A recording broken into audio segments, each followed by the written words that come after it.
এই নেতাজি ইন্ডোর থেকে কংগ্রেসের উদ্দেশ্যে আরো বড় কটাক্ষ ছিলেন। তিনি বলেন জেতার বেলা জিতবে, দায় নেবে না তা তো নয়, জনপ্রতিনিধিদের এলাকায় থাকতে হবে, তার দায় নিতে হবে। মমতা বন্দ্যোপাধ্যায় আজকে রীতিমতো কংগ্রেসকে শুরুতে অন্তত এই অশান্তি গণ্ডগোলের জন্য যে তার কারণ ব্যাখ্যা করেছেন মমতা বন্দ্যোপাধ্যায়। এবং শুধু তাই নয়, তিনি বলছেন কিছু ঘটলে জনপ্রতিনিধিদের সেখানে থাকতে হবে। এবং একই সঙ্গে এই অশান্তির মধ্যেই যেরকমভাবে হামলা হয়েছে বিভিন্ন জায়গায়, এখনো মুর্শিদাবাদের আকাশে বাতাসে ভারতের পোড়া গন্ধ। অন্তত এই অশান্তির মাঝে তৃণমূলেরও বিধায়ক সাংসদদের গাড়িতে বাড়িতে কনভয় হামলা হয়েছে, সিসিটিভি ভেঙে দেওয়া হয়েছে। তাহলে হতো না? অন্তত এক্ষেত্রে দাঁড়িয়ে জনপ্রতিনিধিরা দায় এড়াতে পারেন না। কংগ্রেসকে রীতিমতো কটাক্ষ ছুলেন আজ নেতাজি ইন্ডোর থেকে মমতা বন্দ্যোপাধ্যায়। আমরা কথা বলেছিলাম এ নিয়ে, টেলিফোনে প্রতিক্রিয়া নেওয়ার চেষ্টা করেছিলাম প্রদেশ কংগ্রেসের সভাপতি শুভঙ্কর সরকার। তিনি কি জানিয়েছেন শুনব। সম্মানীয় মুখ্যমন্ত্রী, আমি বলবো না তিনি মিথ্যে কথা বলছেন, তিনি সত্য কথা বলার সাহস পাচ্ছেন না। তার কারণ সত্য এটাই যে যে জায়গায় এই গোলমালটা হয়েছে সেই জায়গায় 3 জন তৃণমূলের বিধায়ক আছেন যারা সরকারে অংশীদার। এবং আমি ওনাকে চিঠি লিখে বলেছিলাম প্রদেশ কংগ্রেসের পক্ষ থেকে, এবং আমি সদ্ভাবনা যাত্রা করেছিলাম সরকারকে দেখানোর জন্য যে গতবারের হাওড়া এবং রিষড়া হুগলির ওখান থেকে সরকার যেন শিক্ষা নেয়, প্রশাসন যাতে কঠোর হাতে নিয়ন্ত্রণ করে। কারণ সামনেই 2026-এর নির্বাচন, সেই নির্বাচনকে সামনে রেখে যাতে কোনো রকম দাঙ্গা হাঙ্গামা না হয়।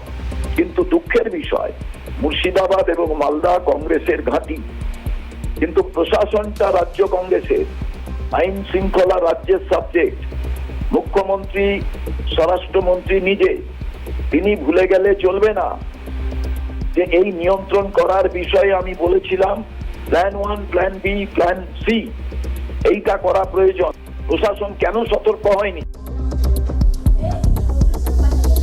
বুধবার নেতাজি ইন্ডোরে ইমাম এবং ওয়াজিমদের সঙ্গে বৈঠক করার সময় মমতা বন্দ্যোপাধ্যায় সেখানে কংগ্রেসকে তুলোধনা করলেন। তিনি বললেন অন্তত এই প্রসঙ্গে উঠে এসছে প্ররোচনা দেওয়ার মতো বিষয়। তিনি তাও বলছেন যেখানে এই গণ্ডগোল হয়েছে সেটা মুর্শিদাবাদ লোকসভা কেন্দ্রের অধীনে পড়ে না, সেটা মালদার লোকসভা কেন্দ্রের অধীনে পড়ে, এবং সেক্ষেত্রে দাঁড়িয়ে কোনো জনপ্রতিনিধি তার দায় এড়াতে পারেন না। এবং কোনো জায়গায় কোনো গণ্ডগোল হলেন যেখানে অন্তত মমতা বলেন যে তার সময় জিতবেন এবং আর দাঙ্গা হলে রাস্তায় বেরোবে না, তা কি করে হয় বললেন মমতা বন্দ্যোপাধ্যায়ের সঙ্গে। এই অশান্তির মাঝে তৃণমূলের 3 বিধায়কের বাড়িতেও যেভাবে হামলা হয়েছে, এবং তৃণমূল যদি অশান্তির সঙ্গে জড়িত থাকতো তাহলে তাদের বাড়ি, তাদের পার্টি অফিস, দোকান ভাঙিয়ে দেওয়া হতো না। অধীর রঞ্জন চৌধুরী বর্ষিয়ান কংগ্রেস নেতা, আমরা তারও প্রতিক্রিয়া শোনাবো। কিন্তু এই মুহূর্তে কংগ্রেস নেতা আমার সঙ্গে সৌম্য রয় টেলিফোন লাইনে রয়েছেন। সৌম্যদা, স্বাগত জানাই আপনাকে ক্যালকাটা নিউজে। আজ নেতাজি ইন্ডোরে যেভাবে ইমাম এবং মুয়াজ্জিমদের সঙ্গে বৈঠক করতে গিয়ে শুরুতেই রীতিমতো মমতা বন্দ্যোপাধ্যায় যা বললেন, প্ররোচনার তথ্য তো আনলেন, সঙ্গে এটাও বলছেন যে সেটা মালদা লোকসভা কেন্দ্রের মধ্যে পড়ছে, সঙ্গে তার দায় জনপ্রতিনিধিরা এড়াতে পারেন না। ব্যর্থতার দায় ঢাকার চেষ্টা করে এখন উদরপিণ্ডি বুধোর ঘাড়ে চড়াচ্ছে। আপনার দলের নেতারা দিনের পর দিন উস্কানি দিয়েছেন, ধর্মীয় প্রতিযোগিতামূলক ধর্মীয় মৌলবাদের সৃষ্টি করেছে বিজেপি এবং তৃণমূল উভয়ই। কটা এফআইআর করেছেন? কজনের বিরুদ্ধে ব্যবস্থা নিয়েছেন?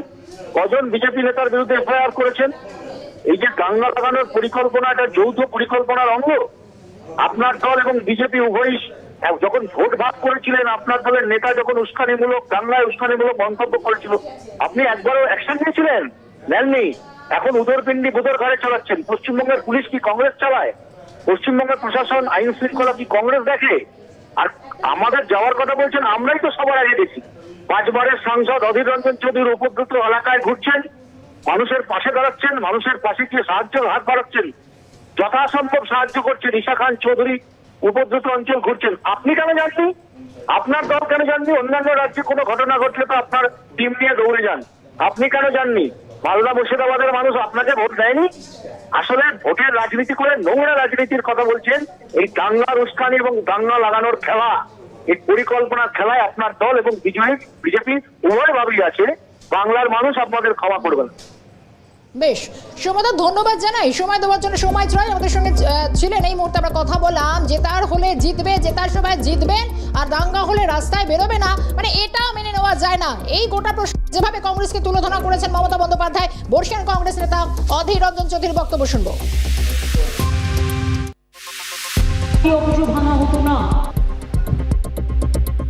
আপনি হাসির খোরাক হবেন না, তাহলে ভালো লাগবে।